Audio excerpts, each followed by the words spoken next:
এখন দেশের যা অবস্থা, দেশের যা চলমান পরিস্থিতি, তো এই যে জীবন্ত অবস্থায় সুস্থ স্বাভাবিকভাবে বাড়ি থেকে বের হইছি, তো ঠিকভাবে সুস্থভাবে আবার বাড়িতে ফিরতে পারবো কিনা তার কোনো গ্যারান্টি নাই।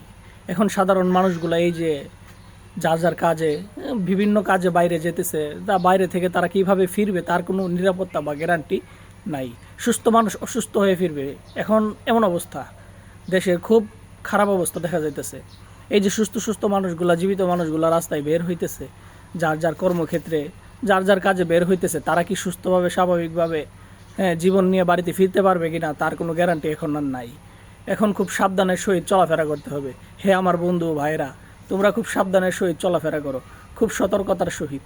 কোনো প্রকার যাই ঝামেলাতে জড়িও না ভাই, কোনো প্রকার যাই ঝামেলাতে জড়িও না। একটা একটা ভুল ভ্রান্তি দেখা গেছে কি জীবন নিয়ে টান দিতে পারে। এখন খুব সাধারণভাবে চলাফেরা করতে হবে।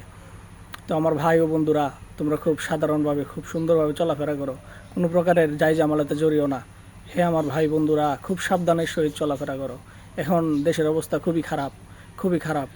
এখন সেনাবাহিনীর দায়িত্ব নেওয়া প্রয়োজন, পুলিশ প্রশাসনের দায়িত্ব নেওয়া প্রয়োজন, যেন সব কিছু নিরাপদভাবে সুন্দরভাবে চলে, দেশটা যেন শান্তি স্বাভাবিক থাকে।